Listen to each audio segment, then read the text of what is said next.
Hi there, my name is Jason Pohl and I'm the broker owner of Lincoln Realty. And I wanted to thank you for taking the time out to watch one of our videos, 4 Things New Agents Need to Know to Last. And throughout my tenure in real estate, I've spent time with Century 21, Royal LePage, and a fair amount of time with Remax. And had the ability to work with and observe a lot of new agents that come into the business, and unfortunately did see a lot of them come and go.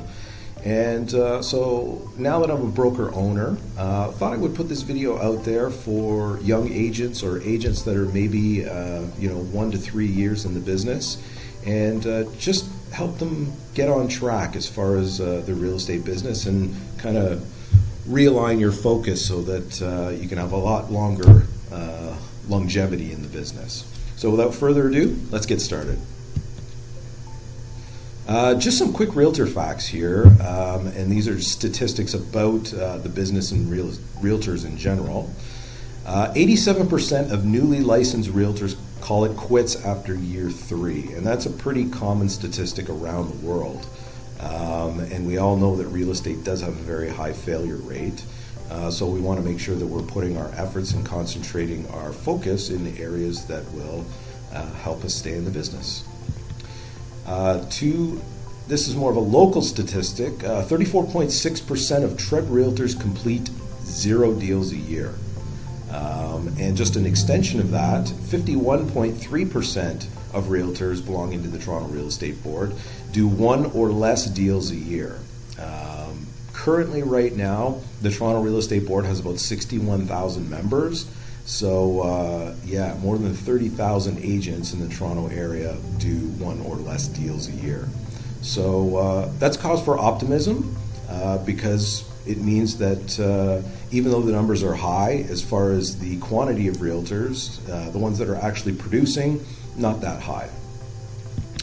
Finally, Ontario welcomes 6,500 new realtors every year, and this comes from Maria, and so there are 6,500 new realtors that are entering the real estate market here in Ontario, and that means that you've got 6,500 new competitors every year. So just another strong reason on why you want to be able to have your business focus in the right direction. So just on to the next slide here, marketing versus advertising. So these are 2 terms that I often hear are used interchangeably, and nothing could be further from the truth. They're actually 2 different functions. And advertising, here's the definition of advertising. Basically, it's a non-personal message. So if you were looking kind of in the real world situation as far as real estate's concerned, you see an agent's name and phone number on inside of a bus shelter or on a park bench or driving by on a bus, whatever that is, that would be more advertising. And advertising is more personal recognition and brand recognition than anything else. Now, as a new agent, marketing is where it's at. Marketing is a communication that is designed to invoke a response from the public. And this is where you target market. So you target a specific area, so whether it's move-up buyers, downsizers, maybe first-time home buyers, that kind of thing, and you produce marketing efforts that are geared towards that specific group. And these are activities that are going to fill your pipeline, and that's what you want. That's what you want throughout the duration of your career, but obviously in the first 3 years of your career, it's of the utmost importance. And I'd go as far as to say is like 99% of your efforts as a new realtor in the business should be focused on marketing and, again, filling your sales pipeline. Branding and social media. Okay, so I'm probably going to get some flack over what I'm about to tell you, but I think it is very, very important that you need to know this and you understand that social media does play a part in real estate marketing, but I find that most agents use it inappropriately, ineffectively, and it creates a huge distraction. So when we're talking about branding, branding is very expensive and it's very time consuming. And if you don't believe me, you can talk to the people at Nike and McDonald's and Tim Hortons and any other national brand that you recognize out there.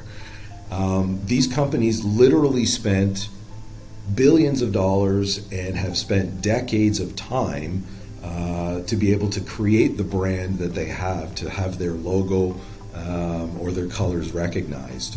And I'm going to go out on a limb and say that if you're watching this video, you probably don't have 30 years and $1 billion to make that happen. So let's take your time and effort and your investment and let's put it in other areas. Social media. Social media in and of itself is distracting, it's time consuming, and it can be very ineffective at generating leads. What you want to do with social media is you want to be able to leverage the social media audience to complement your prospecting activities. One of the other things that I had mentioned is making it your online resume. So typically what happens is with a consumer, you create your marketing package. So you create your marketing package that's going out to, let's say, downsizers as an example. They look at your marketing, they are interested, they need the service. The first place that they go to will probably be either your website or your social media. And the reason why they go to either your website or your social media channels is because they want to verify your legitimacy in the business. Once they feel comfortable that after seeing your website or your social media channels, then they will reach out to you. So that's where social media does become a very important aspect as well.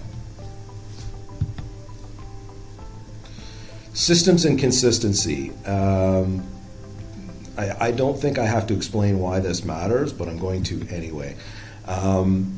This greatly reduces the distractions. So having a good system in place as far as your scheduling is concerned means that every morning when you wake up, you don't have to wonder or think about what you're going to do. You know what you're going to do for each specific time, and it really promotes sustained growth in your business. It's the foundation for tracking your results. And the only way that we can actually observe our growth and be able to implement change in our business or ourselves to see improvement is through tracking. And the only way you can do that is if you have a system with trackable assets that you know what you're doing on a day-to-day basis. It allows you to schedule your vital priorities, and this extends to both your business and your life. And here at Lincoln Realty, we are strong advocates for a good work-life balance. And as part of our system with our new agents that we bring in, we actually sit down with them, we create a calendar, and it's weekly, and we actually get them to plug in their vital business functions as well as things like date night, nights out with the kids, whatever that is, walks with the dog, exercise, sleep, and just to promote a whole healthy lifestyle. And finally, the key to making your business scalable and predictable. I would say probably a majority of agents wake up on January 1st and cross their fingers and hope that it's going to be a good year.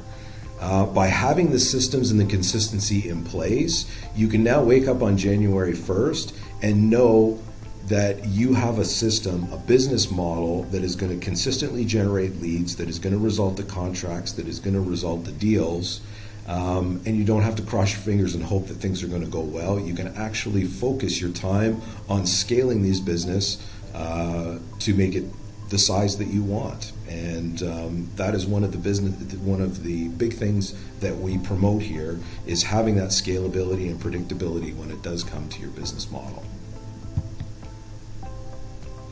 So what we're offering for all agents is a confidential business assessment. And what this looks like is it's a private one-on-one, what we call a SWOT, and you've probably all heard of this before: strengths, weaknesses, opportunities, and threats. And this is where we sit down with you in a confidential environment, and we just talk about what you're doing in your business right now.